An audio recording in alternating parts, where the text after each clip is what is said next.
माता कौशल्या। राजा ने अपनी पुत्री का संबंध राजा दशरथ से किया। अयोध्या के राजा दशरथ,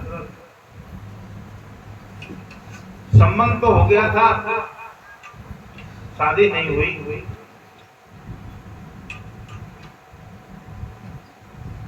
तो राजा दशरथ एक दिन नाव में बैठ करके अपने सभी मंत्रियों और सिपाहियों के साथ सरजू नदी में, शाम का टाइम था और अपने घूम रहे थे और बड़ी लाइटें जली हुई थी, नाव को सजाया हुआ था। राजा महाराजाओं के शौक थे, अपने घूम रहे थे। उसी समय पर रावण ने ब्रह्मा जी से एक प्रश्न किया। देवताओं की सभा में ब्रह्मा जी बैठे हुए थे, वहां रावण भी था। तो उसने पूछा कि ब्रह्मा जी आप एक बात बताइए, हमारी मृत्यु कैसे होगी? तो ब्रह्मा जी ने बताया कि कौशलपुर के राजा कौशल्या का संबंध राजा दशरथ के हो गया है। उनके यहाँ साक्षात नारायण जन्म लेंगे और उसी के हाथों, राम के हाथों तुम्हारी मृत्यु होगी। रावण को जब ऐसा पता चला कि ब्रह्मा जी ऐसा कह रहे हैं, सुनते ही उसने उसी क्षण अपने सभी राक्षस भाइयों को साथ लिया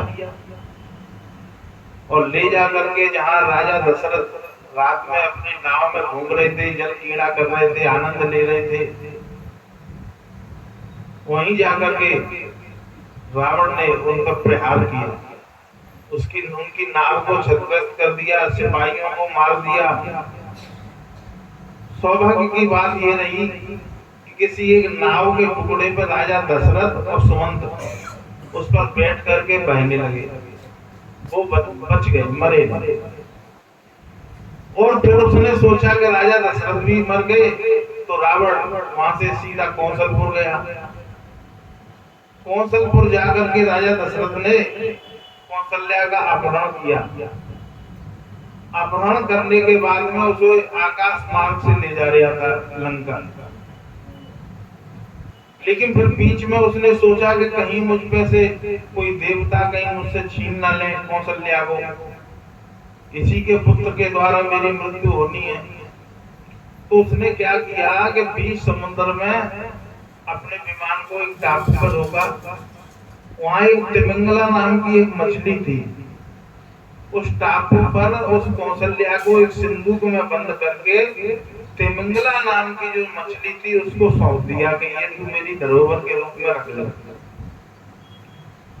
तिमिंगला नाम की जो मछली थी वो सिंदूक को अपने मुंह में दबाए समुद्र में विचरण करने लगी। रावण अपने घर चला आया। रावण ने घर आने के बाद में बड़ी शांति की सांस ली कि अब मैंने अपने शत्रु को मार दिया है, खत्म कर दिया है। उधर क्या होता है कि राजा दशरथ और सुमंत जी दोनों उस नाव के टुकड़े पर बहते बहते उस टापू पर ही पहुंच गए। तिमिंगला नाम की जो मछली थी उसके मुंह में जो संदूक था, उसके सामने एक बहुत बड़ा शत्रु आ गया। तो उसने सोचा कि मैं इस शत्रु से निपटूंगी, इसलिए सिंदूक को मैं टापू पर रख दूं। तो उस मछली ने उस सिंदूक को उस टापू पर रख दिया, अपने शत्रु से युद्ध करने में लग गई। उधर राजा दशरथ और आर्समंत दोनों ने देखा कि ये सिंदूक यहाँ कैसे है, क्या है, इसमें क्या है। दोनों ने खोल के देखा तो उसमें भीतर कौशल्या निकली। कौशल्या को देख करके राजा दशरथ बड़े आश्चर्यचकित रह गए और मन में प्रसन्न हुए और उन्होंने उसी समय पर कौशल्या से गंधर्व विवाह कर लिया। गंधर्व विवाह करके वो तीनों उसी संदूक में बंद होकर के ऊपर से उसको बंद कर दिया, कुंडी लगा दिया। इतने में वो तिमिंगला नाम की मछली अपने शत्रु से युद्ध करने के बाद में आई और उसने उसको संदूक को फिर से अपने मुंह में दबा के विचरण करने लगी। अब रावण ब्रह्म सभा में जाकर के कहने लगा ब्रह्मा जी से कि देख लो, मैंने तो तुम्हारी भविष्यवाणी को खत्म कर दिया। बोले क्या? कि तुम तो कह रहे थे उनका लगन हो गया, मैंने तो उनको मिटाई दिया। तो ब्रह्मा जी ने जब अपने ध्यान में धर करके देखा और देख करके बताया रावण को कि रावण, तुमको अभी पता ही नहीं है कि उनका तो लगन भी हो गया, कि तुम क्या कह रहे हो कि हाँ।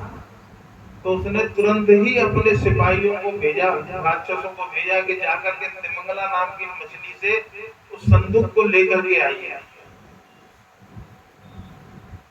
संदूक को जब वो लेने के लिए गए, जाकर के तिमंगला नाम की मछली से उस संदूक को लेकर के आए और ब्रह्म समा में ले जाकर के जैसे ही उन्होंने उस संदूक को खोला है रावण ने, तो उसमें दशरथ, कौशल्या, आर सुमंत तीनों निकले। रावण क्रोध से लाल बबूला हो गया और उसने तलवार लेकर के तुरंत ही राजा दशरथ को, कौशल्या को मारने की कोशिश की। तो ब्रह्मा जी ने उसे तुरंत ही रोक दिया कि रावण ऐसी मूर्खता मत करना। जैसे प्रहलाद को मारने के लिए हिरण्यकश्यपु ने प्रहार किया तो नरसिंह भगवान उसी समय पर प्रकट हो गए, ऐसे ही राम भी आज ही प्रकट हो जाएंगे। और अभी तो जी 1 से 3 हुए हैं, करोड़ों हो जाएंगे और तेरी तो अभी आई इतनी बाकी है, थोड़ा बहुत सुख और भोग ले, अभी से मरने के काम क्यों कर रहा है? मरना तो तुझे है ही, लेकिन जितना समय है उतना सुख तो भोग ले। हमारी बात मान तो इनको इज्जत से इनके यहाँ पहुंचा दे और तू सुख से अभी राज कर, अभी तेरे मरने का समय नहीं है। तो रावण ने उनको, कौशल्या को कौशलपुर पहुंचाया और दशरथ को, सुमंत्र को अयोध्या पहुंचा दिया। फिर बड़ी धूमधाम से कौशल्या की और दशरथ जी की शादी हुई। उनके कोई संतान नहीं थी, केवल एक ही कौशल्या बेटी थी, तो उन्होंने पूरा राज्य दशरथ को दान में दे दिया। इसीलिए कहते हैं रामचंद्र जी को कौशल का भी, कौशल प्रदेश का भी राजा कहते हैं। प्रभु नगर की जय सब काजा, हृदय राग कौशलपुर राजा। इसलिए कौशलपुर के भी 2 राजा हैं। बड़ी धूमधाम से शादी हुई। फिर उन्होंने कैकेयी देश के एक राजा, उनकी पुत्री थी कैकेयी। कैकेयी बहुत ही सुंदर थी। कैकेयी से शादी की और एक मगध देश के राजा थे, उनकी पुत्री थी सुमित्रा।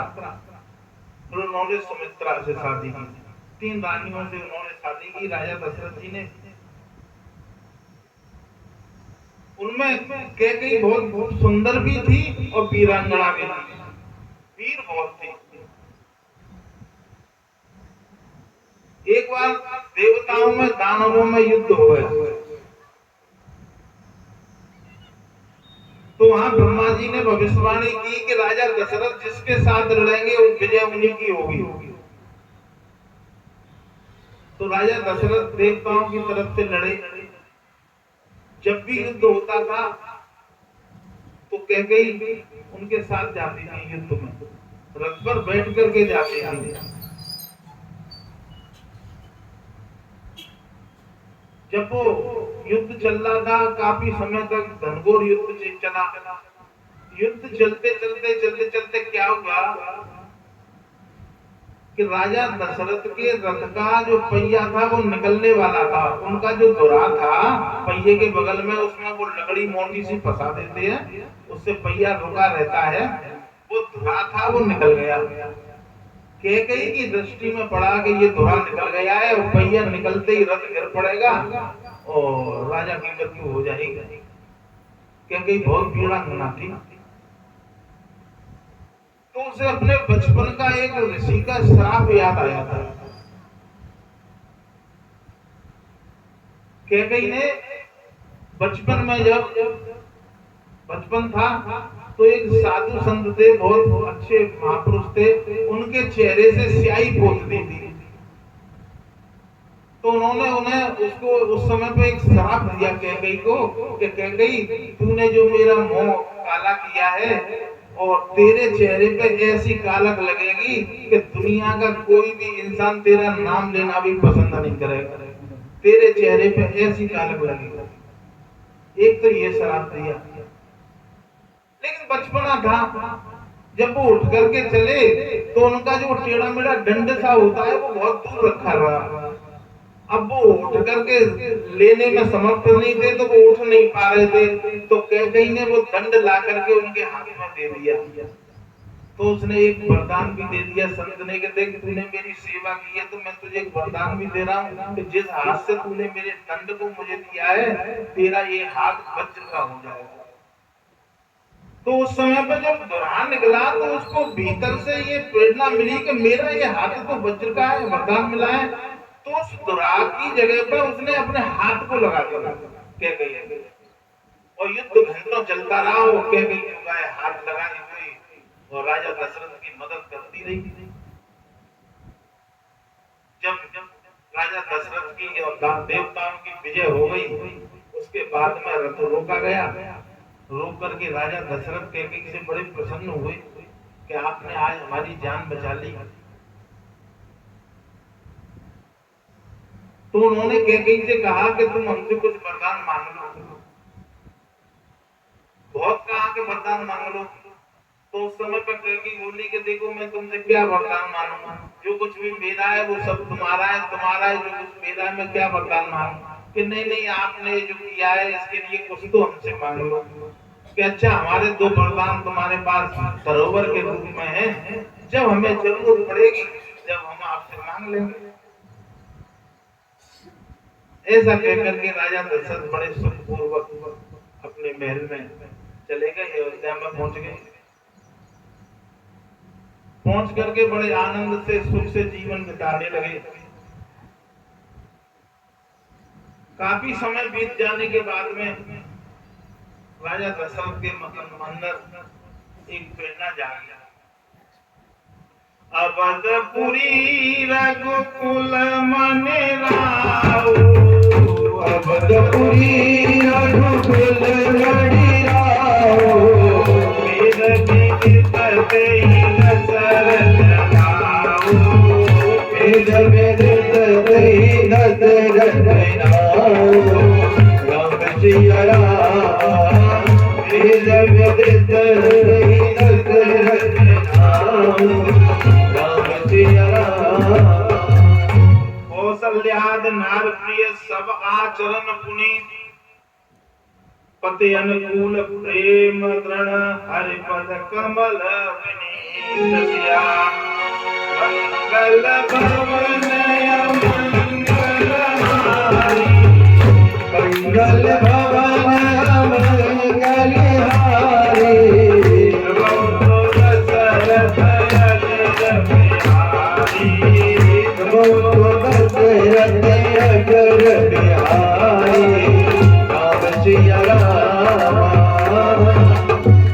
कौसल्यादि नार प्रिय सब आचरण पुनीत। राजा दशरथ की जो तीनों रानियां थी आचरण में बहुत पुनीत, बहुत शुद्ध आचरण वाली थी, और पति अनुकूल प्रेम दृढ़ हरिपद कमल विनीत, भगवान की भक्त थी और राजा दशरथ के अनुकूल थी।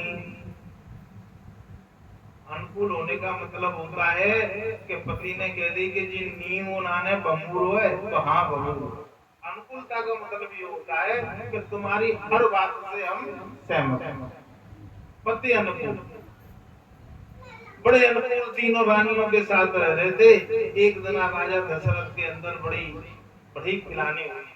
एक बार भूपति मन माई, एक बार भूपति मन माई, गिलान मोरे दुख आई, गिलाने मोरे दुख आई, राम सिया राम, गया तुरंत महिपाला, गया तुरंत महिपाला, जन लागी कर विनय विचार,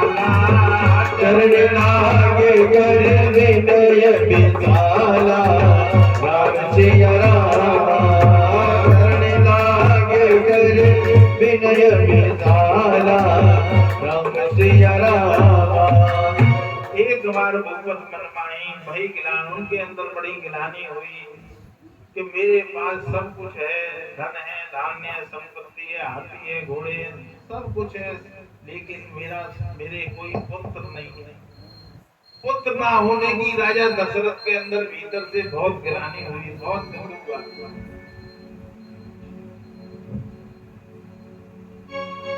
उनके मन में अब ऐसा विचार आया कि मेरी जो अवस्था चल रही है, आज तो मैं हूं, लेकिन मेरी इतनी बड़ी विरासत को संभालने वाला कोई नहीं है। ऐसी गिलानी उनके भीतर तो वो अगर युद्ध की समाचार होते तो मंत्रियों से मिलते, सिपाहियों से मिलते, सलाह करते, मनगणना करते, लेकिन ये परेशानी ऐसी थी, इसका निवारण तो गुरुजन ही कर सकते हैं। पुत्र की प्राप्ति कैसे हो? तो गुरु ग्रह गया हूँ तुरंत महिपाला, गुरु ग्रह गया हूँ तुरंत महिपाला,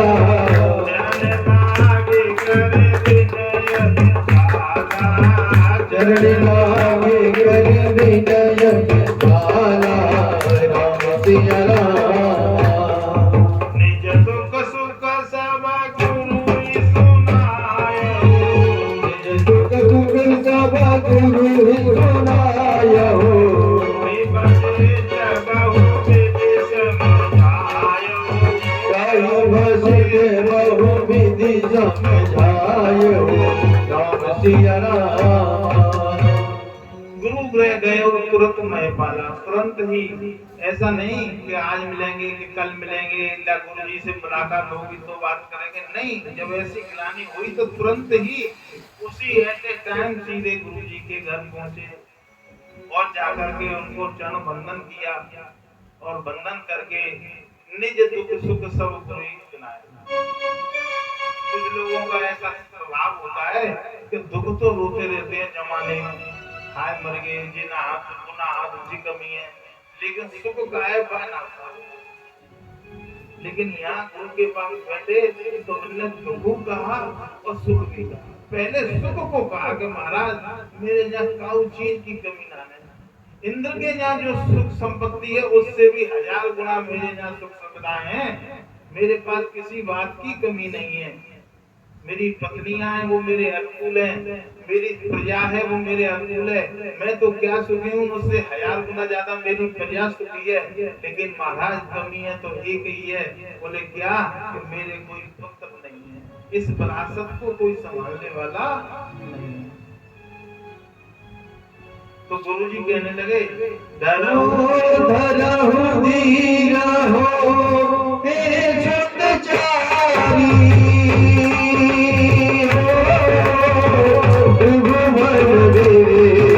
भगत है हारी राम जय जय राम, राम सिया राम सिया राम जय जय राम। कृष्ण वीर जी बसे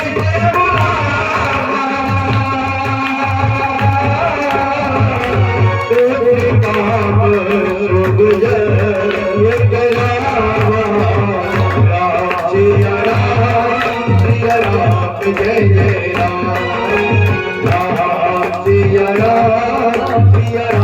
जय जय राम। प्रगति सहित मुक्ति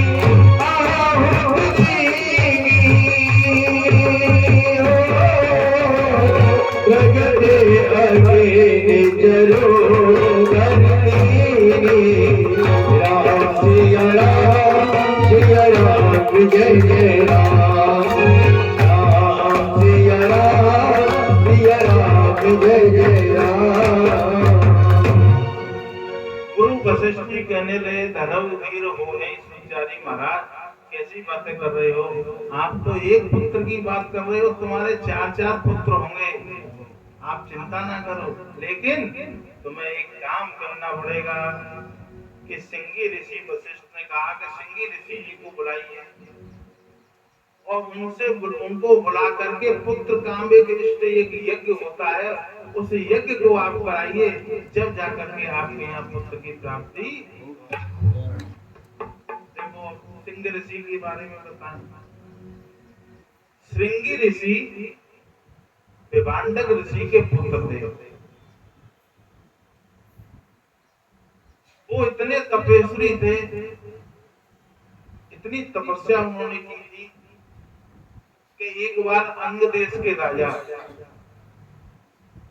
उनका नाम था रोमपाद, और वो दशरथ जी के बहुत प्रिय मित्र थे। तो दशरथ जी के वो मित्र थे, तो अयोध्या उनका आना जाना रहता था मित्र के पास। उस समय पे दशरथ जी के पास शांता नाम की एक कन्या थी, जो दशरथ जी की और पुत्री थी। तो वो आते जाते थे, एक बार वो पुत्री को देख करके मन में बड़े प्रफुल्लित हुए रोमपाद, और आंखों में आंसू आ गए।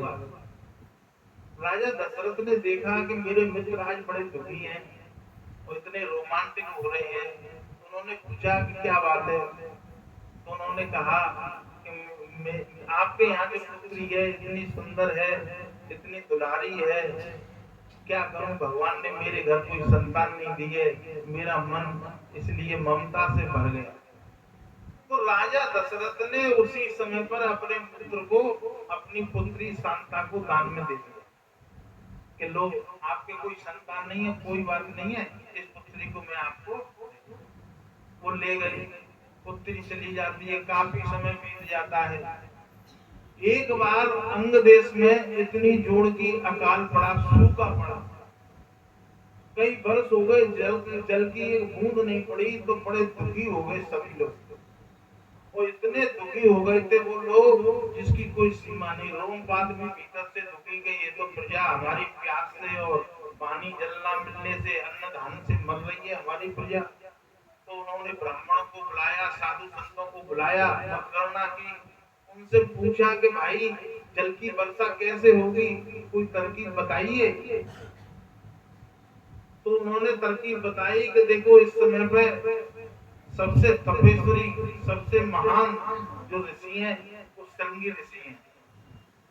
आप उन सिंगी ऋषि को बुलाइए, और वो जब सिंगी ऋषि आपके देश में आएंगे, उनके आने मात्र से जल की वर्षा हो जाएगी।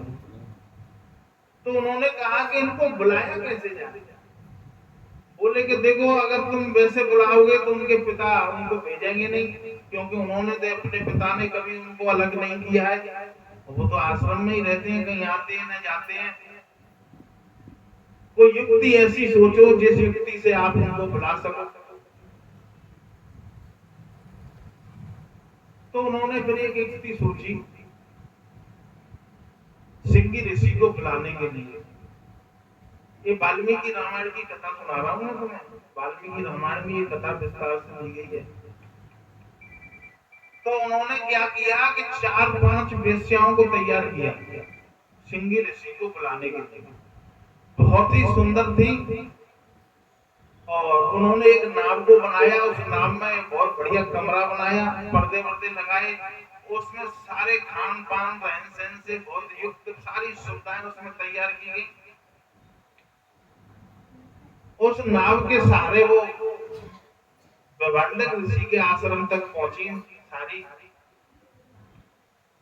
और वहां से नीचे उतर के उनके आसपास ही और नृत्य गान करने लगे। उस समय पर विभांडक ऋषि तो थे नहीं, कहीं गए हुए थे, केवल सिंगी ऋषि थे। तो वो उन्होंने जो मधुर आवाज को सुना, संगीत को सुना, ये कौन आवाज कर रहा है, तो वो आश्रम से बाहर निकल के देखने लगे। तो वो इतने तपेश्वरी थे, उनके पिताजी ने उनको इस प्रकार पाला था कि वो स्त्री को, पुरुष को, किसी को जानते ही नहीं थे। वो सिर्फ अपने पिता को जानते थे या वन के पशु पक्षियों को जानते थे। वो ये भी नहीं जानते थे कि स्त्री क्या चीज होती है, स्त्री पुरुष में क्या भेद होता है, वो कुछ भी नहीं जानते। और जैसे ही उनकी नजर उन 5 वेश्याओं पर पड़ी है, वो इतनी सुंदर थी, वो देख करके उन्होंने मन में सोचा कि देखो ये कैसे ऋषि और संत महात्मा हैं, इनके लंबे लंबे बाल हैं, ये कितने सुंदर हैं, पता नहीं कौन सी दुनिया से आए हुए हैं। वो ऐसा मन में सोचने लगे। वेश्याओं ने उनसे पूछा कि आप कौन हो, कहाँ रहते हो? उन्होंने कहा कि मैं ब्रह्मांडक ऋषि का पुत्र हूँ, मेरा नाम सिंगरी है, मैं तपस्या करता हूँ।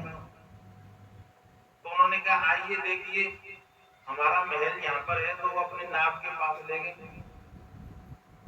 सिंगी ऋषि को बड़े बड़े पेय पदार्थ, बड़ी बड़ी मिठाइयाँ खिलाई, ये कह करके कि देखो ये हमारे यहाँ के फल हैं, तुम्हारे यहाँ के फल ऐसे होते हैं, हमारे यहाँ के फल ऐसे हैं। लड्डू खवा रहे हैं, रसगुल्ला खवा रहे हैं, और बढ़िया बढ़िया मिठाइयाँ खवा रहे हैं, पेय पदार्थ खिलाया, उनको बड़ा स्वादिष्ट आया, आनंद आया। कुछ समय के बाद वो चले जाते हैं अपने आश्रम में, और जाकर के ब्रह्मांडक ऋषि आते हैं, उनको कुछ पता नहीं, लेकिन सिंगी ऋषि बड़े सोच में थे, आखिरकार ये साधु संत आए कहाँ से, ये कौन है, क्या है, बड़े सोच में थे। लेकिन कुछ समय के बाद में ब्रह्मांडक ऋषि फिर कहीं घूमने फिरने के लिए चले जाते हैं। तो उनकी स्मृति में था कि वो साधु संत कहाँ है, ला मैंने फिर ढूंढूं। तो वो उनकी नाव के पास फिर ढूंढते ढूंढते सिंगी ऋषि आ जाते हैं। उन वेश्याओं ने उनसे कहा कि देखो हमारे पास यहाँ जो सुख सुविधा है, इससे 1000 गुनी सुख सुविधा तो हमारे महलों में है, जो हमारे पास है। आप चलोगे हमारे साथ, हम आपको सगली सुख सुविधाएं दिखाएंगे, सब चीज खिलाएंगे, अच्छे अच्छे और पदार्थ खिलाएंगे आपको। ऐसा उनको प्रलोभन दिया।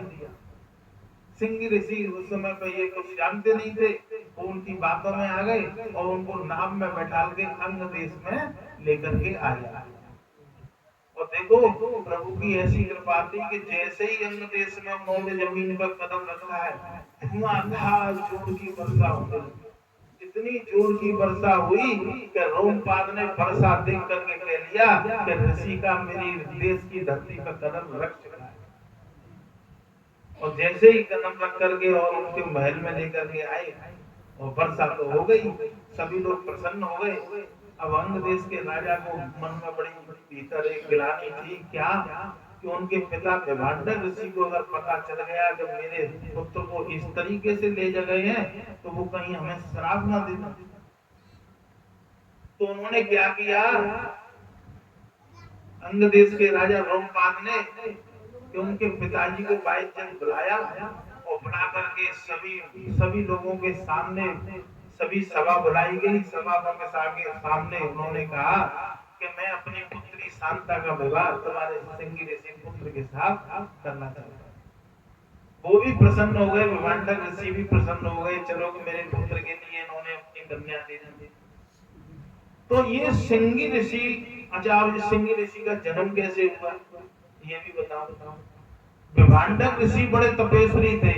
एक बार ये स्नान करने के लिए जा रहे थे, तो एक स्वर्ग की अप्सरा निकल करके जा रही थी। उस अप्सरा इतनी सुंदर थी कि उसको देख करके उनका तेज स्खलन हो गया, वो जल में गिरा। जल में गिरा तो उस तेज को हिरणी पी गई। तो उस तेज से उनकी हिरणी का गर्भ रह गया। हिरणी का जब गर्भ रह गया तो ब्रह्मांडक ऋषि ने सोचा कि इसके जरूर कोई ना कोई तेजस्वी पुत्र होगा। तो हिरणी के जब पुत्र हुआ तो उसके शुरू से ही जो कायम मस्तक पर सींग के निशान थे। तो हिरणी तो जन्म देकर के मर गई, और इनको इनका नाम सिंगी ऋषि रखा इसलिए था कि इनके मूड पर सींग के 2 निशान थे। तो ब्रह्मांडक ऋषि ने इनको पाला, इनका नाम रखा सिंगी ऋषि। और जब से इनको स्त्री पुरुष का कोई भेद नहीं था, इन्होंने तपस्या की। आज शांता के साथ इनका विवाह हो गया, उनको अलग महल बनवा दिया, बड़े सुखपूर्वक रह रहे हैं।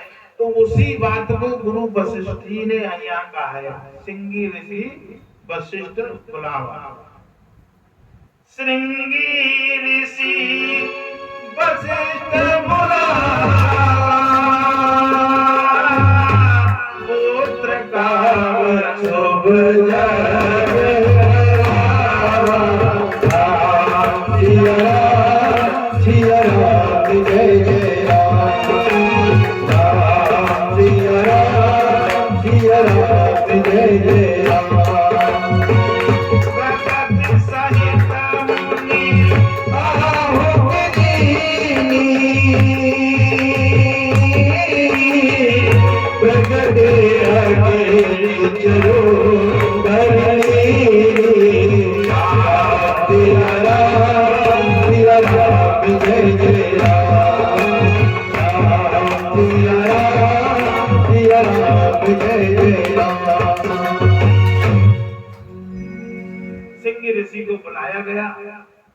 और बड़ी तत्परता से सारे देशों के राजाओं को सबको बुलाया गया और सबके लिए बड़ी बढ़िया व्यवस्था की गई और इतनी जोर का भव्य यज्ञ कराया गया और प्रेम सहित और भक्ति सहित आहुति दी।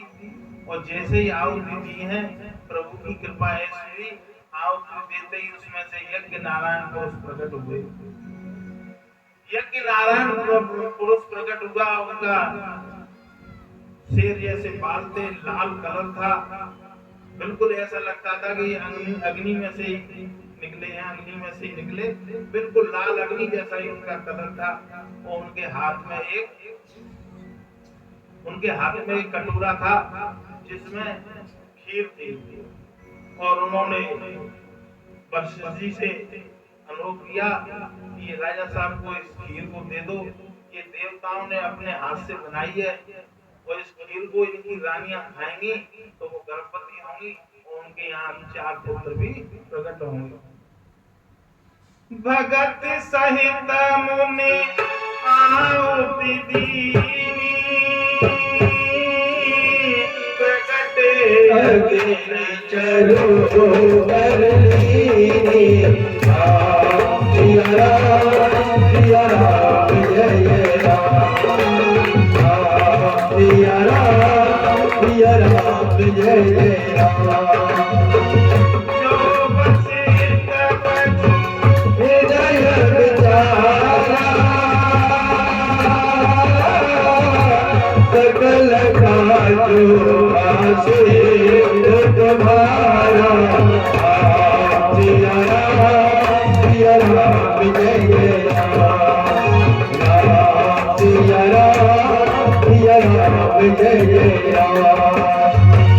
यह विवाह की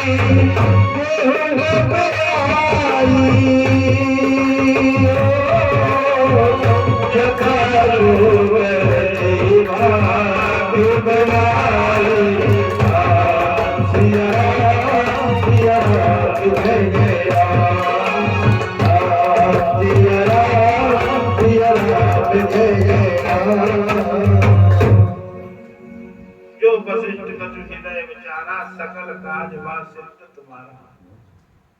मन में विचार किया वशिष्ठ जी ने कि राजा दशरथ जी, आपका यज्ञ पूर्ण हो गया है और इस प्रसाद को आप अपनी रानियों में बांट दो, अब आपके यहाँ पुत्र का जन्म जरूर होगा।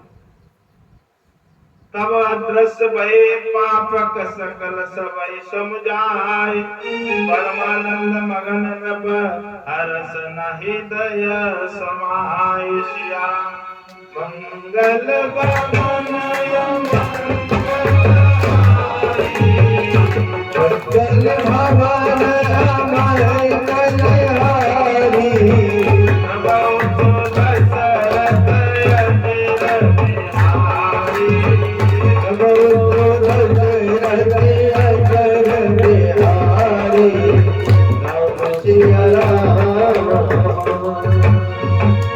तब ही राय प्रिय नारी बुलाई,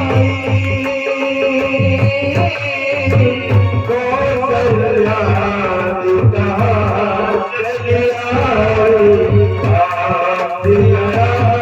सिया राम जय राम, सिया राम जय राम। अरे भागी को शरण दीना, उबे भागे आगे कर लीना। राम सिया राम जय राम, सिया राम जय राम। तभी फिर राजा दशरथ ने तीनों रानियों को महल से बाहर बुलाया और वो यज्ञ मंडप में आई। आकर के राजा दशरथ ने तीनों को प्रसाद को बांटा। बांटने की कैसी तरकीब दी कि प्रसाद में से पहला आधा भाग किया, आधा भाग करके कौशल्या को दे दिया। अब कौशल्या को जब पहले दे दिया तो कैकेयी की मोर आंख सिकुड़ गई कि इन्हें पहले क्यों दो। अब जो आदो बचो बहू को आदो करो, सबके कायदा से हो कि आदो बचो बस आदो बने दे दो, लेकिन बहू को आदो तो सुमित्रा को भी आधे में से भी फिर आधा करके कैकेयी के हाथ पर रखा, फिर आधा बचा उनके पास। अब सुमित्रा को देते हैं आधा भाग तो सुमित्रा जो कहेगी कि वो तो तीसरे नंबर पे चौंक गए। तो राजा दशरथ ने बड़ी युक्ति सोची कि उस आधे में से फिर आधा किया, और आधा फिर कौशल्या को दिया और फिर आधा कैकेयी को दिया, और दोनों से कहा कि तुम सुमित्रा का सम्मान करो। राजा ने बड़ी युक्ति से काम दिया, तो उन दोनों ने मिलकर के और उनको दिया सुमित्रा। तो यहाँ कह रहे हैं अरद भाग कौशल्या ही दीना, उभे भाग आगे कर लीना, राम सिया राम सिया राम जय जय राम, राम सिया राम जय जय राम।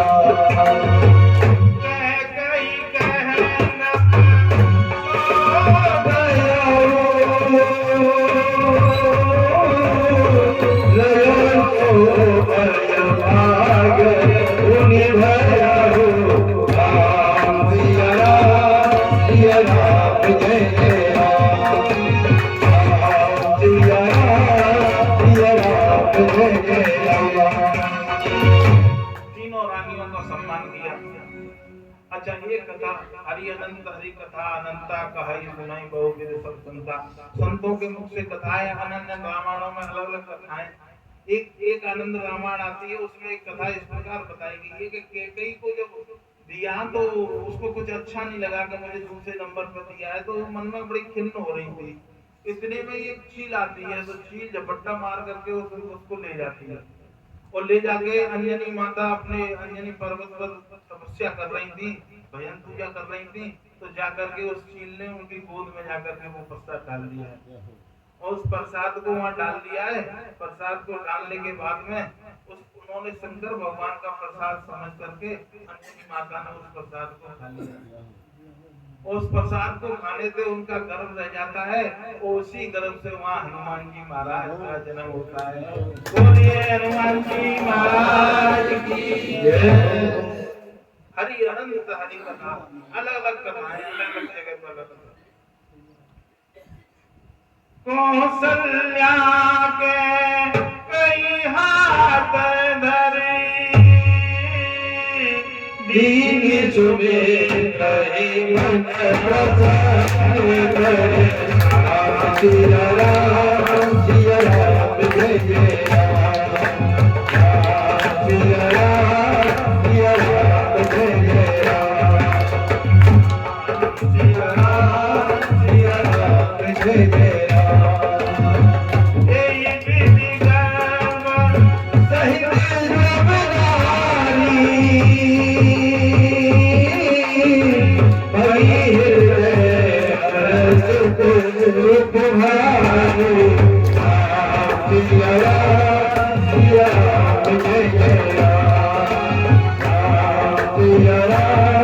सिया राम जय जय राम। सभी रानियों को वो प्रसाद दिया गया, उनके प्रसाद को भी चील ले गई, तो कौशल्या ने अपने प्रसाद में से आधा फिर उनको दे दिया। इस प्रकार तीनों रानियों का गर्व रह गया, और उनके और साथ कहता है जा दिन से हरि गर्भ ही आए,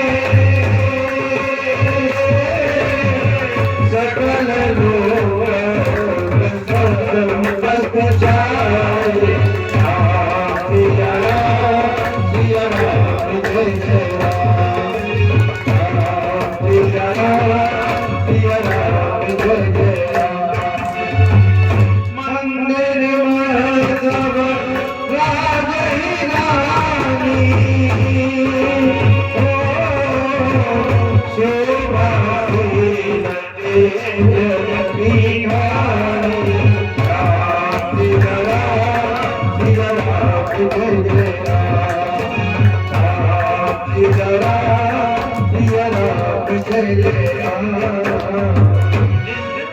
भगवान गर्भ में आए हैं, भरत लक्ष्मण शत्रुघ्न जब से गर्भ में आए हैं, सकल लोग सुख संपत्ति जाए, सब जगह सुख संपत्ति आनंद मंगल छा गए और महल में बड़ी प्रसन्नताएं थी, बड़ा आनंद था।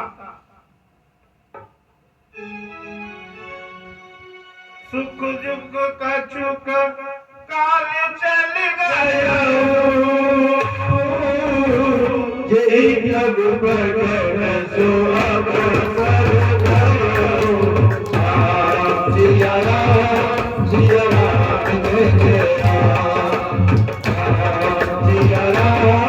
सिया राम जय जय राम, सिया राम जय जय राम। सुख जुत कछुक काल चले, सुख और दुख देखो भगवान समय ना, भगवान के अंदर विषमता नहीं है। भगवान जब जल बरसाता है तो वो ये नहीं देखता है कि गरीब है कि पैसे वाला है, कि यहाँ जल बहुत है कि यहाँ कम है, वो सब जगह जल बरसाता है। इसलिए सुख और दुख में भेदभाव भगवान नहीं रखते हैं। तो जहाँ दिन से हरि धर्म में आए तो सुख और दुख तो किसी ने जाना ही नहीं कैसा होता है, समभाव में परम आनंद में सब रह गए। और वो अवसर आया जिस अवसर को भगवान को प्रकट होना था। जोग लगन गए बारसित सकल भय अनुकूल, राम जी है गर्भ में। ऐसा नहीं है कि तुम्हें पत्रा में लगन ढूंढवानी पड़ेगी, कौन सा दिन है आज देखो, नहीं, भगवान को गर्भ में आने से सारे दिन लगन गुण नक्षत्र सब अनुकूल हो गए। जोग लगन गए बारसित सकल भय अनुकूल,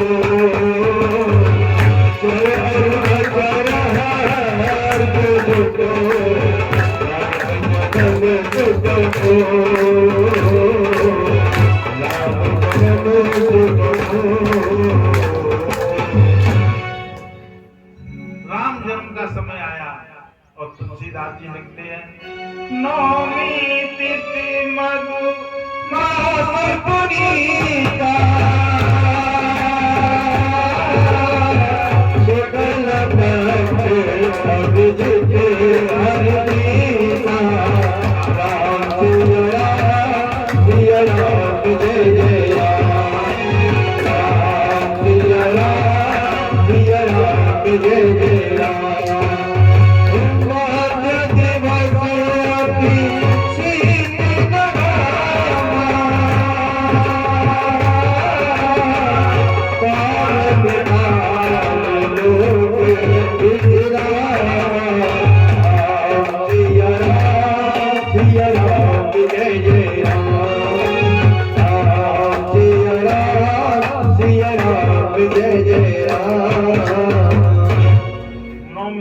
मधुमास पुनीता था, ना अधिक धूप थी, ना ज्यादा सर्दी थी, ना गर्मी थी, मध्य दिवस शीत न घामा, पावन काल लोक विश्राम, शीतल मंद सुभग वैभाव, हरस सुर संतन मन चित। ऐसा सुंदर समय आ गया था कि सभी आनंद में डूब रहे थे। सो अवसर विरंच जब जाना, चले सकल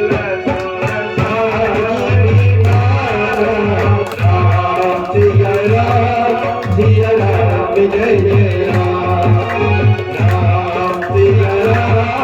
सिया राम जय जय राम। गगन विमल फूल सूरजूता, कावड़ी गुण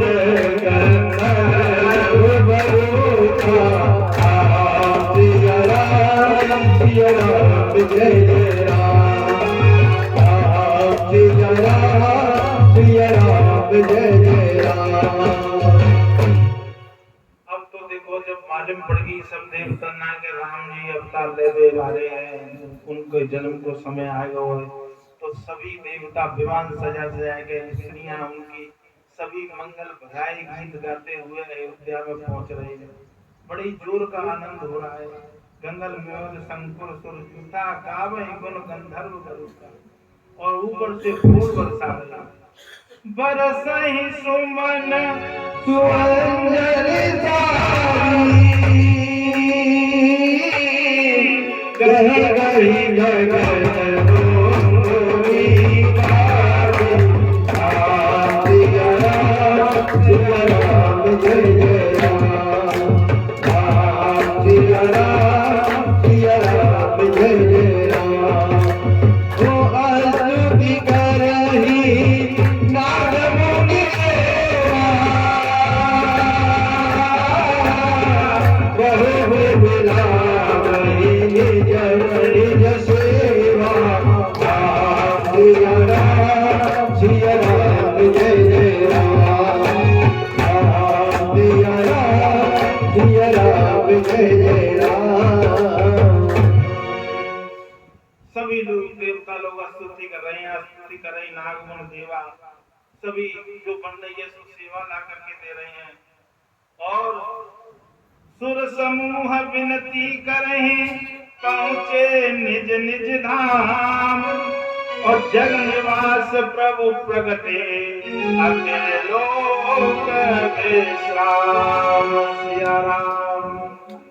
सुर समूह विनती करे, देवताएं सभी हाथ जोड़ कर विनती कर रहे हैं। और जग निवास यानी जिनका कण कण में, पत्ते पत्ते में, वायु में, धरती में, अग्नि में, सब में वास है, वही प्रभु श्री राम प्रगटे हैं। और स्तुति करेंगे भाई प्रकट कृपाला दीन दयाला कौशल्या हितकारी। भरत में तारी मुनि बलिहारी। अद्भुत रूप विचारी। कन्या मेरा चलो श्यामा। निज आयुध मुझ चारी। भूषण मन वाला नयन विशाला।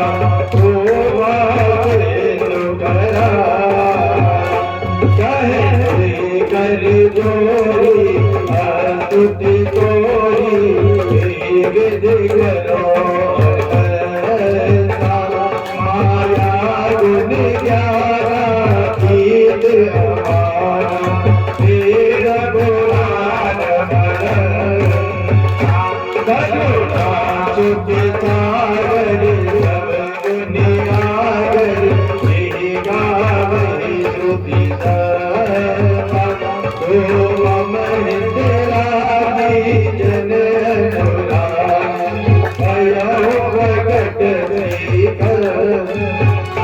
जन प्रकट निकाया निर्मित माया। रोम लोम प्रतिवेद कर और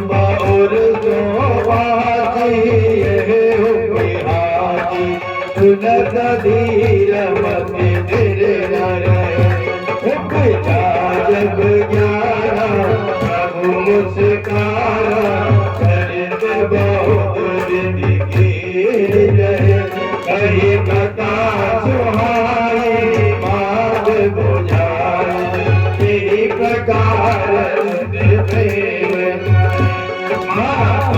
मुनि बोली गोवत डोली। बजाऊ तात यही रोमा। लीला अति प्रियशीला। जय सुख परवनो। सुने वचन सुजाना रोदन धारा। कोई बालक सुरभूपा। ये चरित जगावे हरि पद पाव। तेरा पर बबू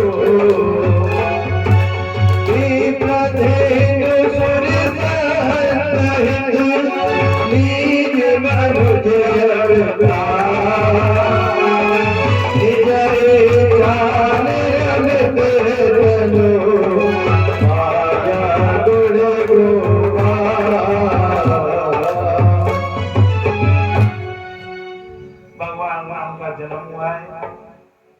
देखो गीता में भगवान ने कहा है कि अर्जुन मेरे जन्म और कर्म से ध्यान देना इस बात को। भगवान राम का चाहे कृष्ण का किसी भी का जन्म होता है, भगवान जब अवतार लेकर के आते हैं तो जो जन्म हमारे तुम्हारे होते हैं इस तरीके से उनका जन्म नहीं होता।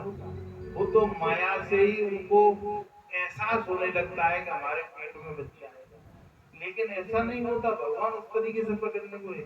यहाँ भले प्रकट कृपाला, जैसे ही अवसर आया तो भगवान चतुर्भुज रूप से प्रकट हुए कौशल्या माता के सामने।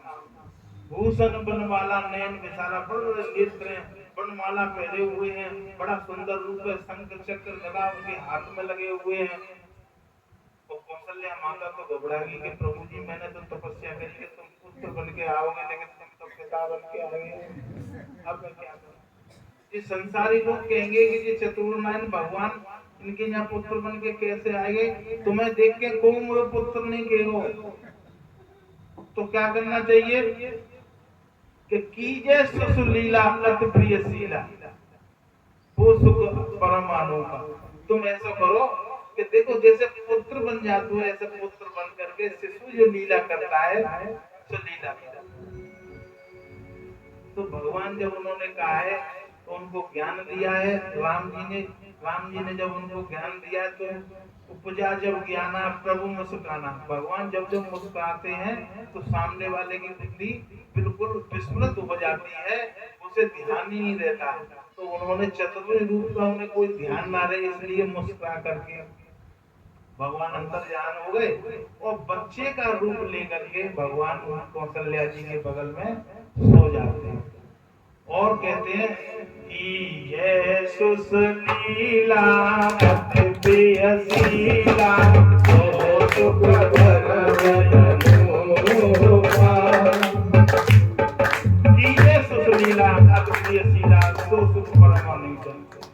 देखो देखो शिशु लीला कैसी करता है। आदमी सोचता है कि देखो वो हाथ पैर चलाता है, बड़ी जोर जोर से रोता है, तो वो जोर जोर से रोने लगे, बड़ी जोर जोर से रोने लगे। जब भी बड़ी जोर जोर से रोए तो पूरे महल में आवाज पहुंच गई। तो आगे तुलसीदास जी लिखते हैं, सुने शिशु रुदन परम प्रिय वाणी,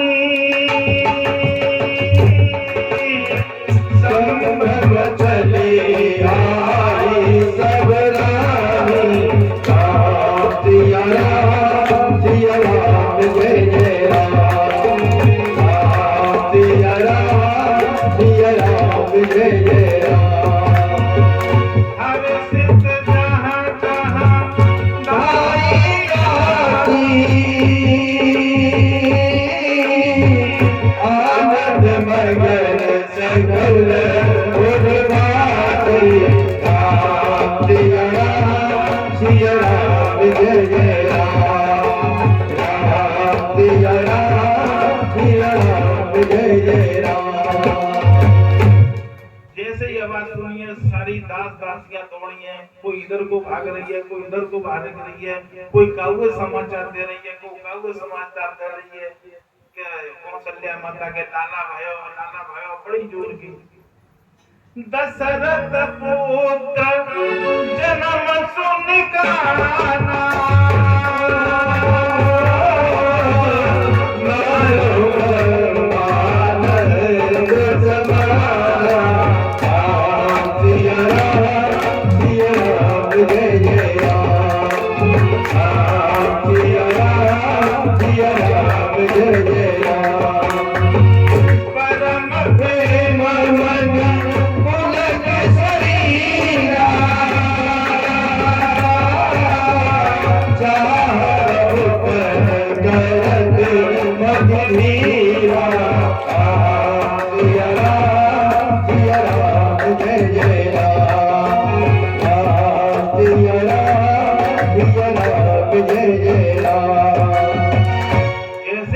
दशरथ के कान में आवाज पड़ी है कि मेरे पुत्र हुआ है। ओहो, ब्रह्मानंद के समान आनंद की आनंद, और वो उठना चाहते हैं लेकिन पैर फिसलता है तो लेकिन उठ नहीं पा रहे हैं। इतना शरीर पुलकित हो गया, इतने प्रफुल्लित हो रहे हैं कि उठने की कोशिश कर रहे हैं लेकिन आनंद में वो उठ नहीं पा रहे हैं। परम प्रेम मन पुलक शरीरा,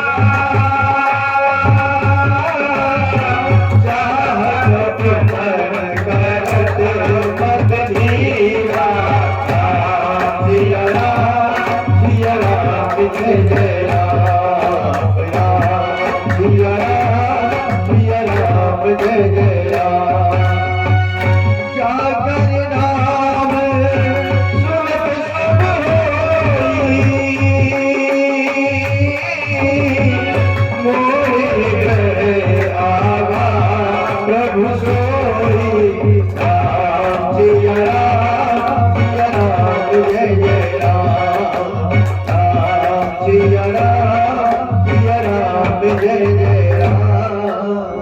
जिसका नाम सुनते ही राजा दशरथ सोच रहे हैं मन में कि देखो जिनका नाम सुनते ही शुभ होता है और वही राम मेरे यहाँ प्रकट हो गए हैं, ऐसा आनंद मगन हो गए हैं। परमानंद पूरी मन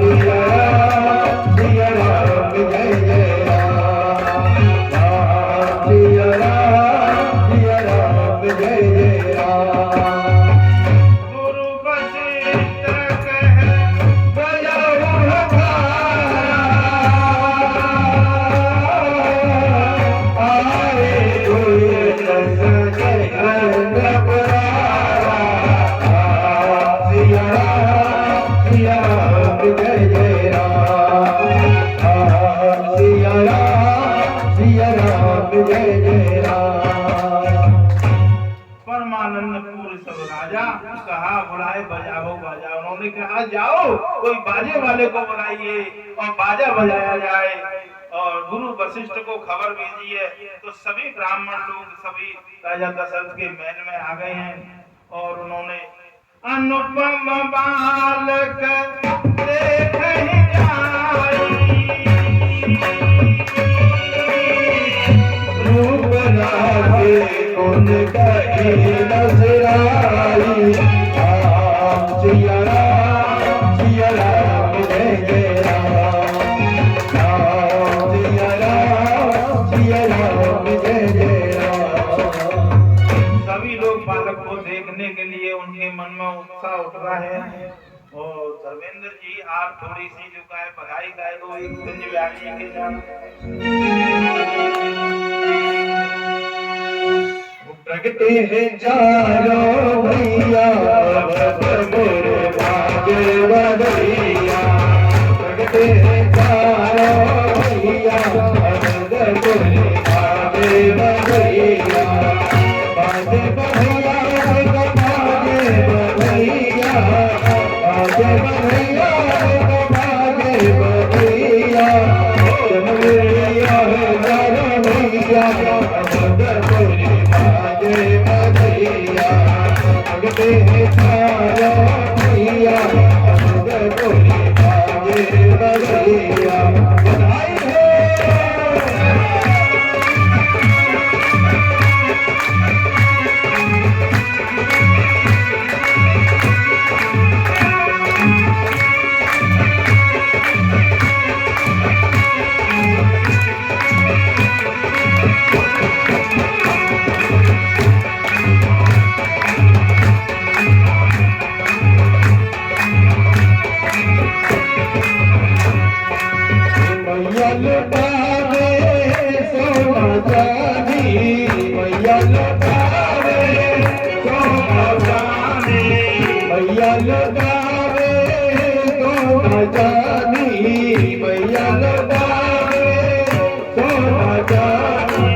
बधैया बाजे बधैया देखो बाजे बधैया बाजे बधैया बाजे बधैया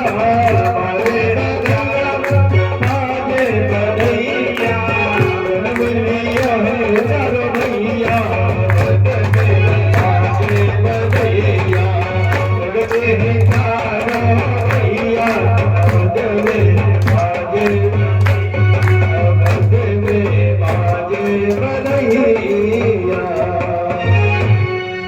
बोलो श्यामल रामचंद्र भगवान की पवन पुत्र हनुमान जी महाराज। आज राम जी का जन्म हो गया। अगली कथा अगले सत्संग में करोगी। आज की कथा को यही बनाऊंगा। हाँ कुछ बच्चा लोग हाँ कुछ बच्चा लोग अभी नहीं रहे तो बोले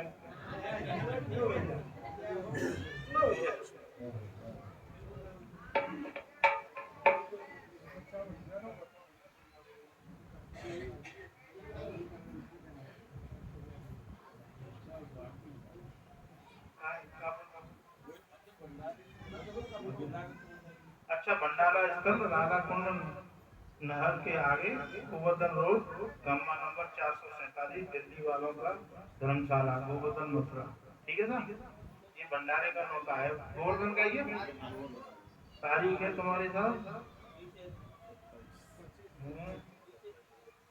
नीचे बारे में विचार बन जा रहा है। 26 जून 26 शुक्रवार और एक शनिवार 27 जून 28 जून 26 रविवार शिक्षा तक भंडारा चलेगा। 2-3 दिन चलेगा।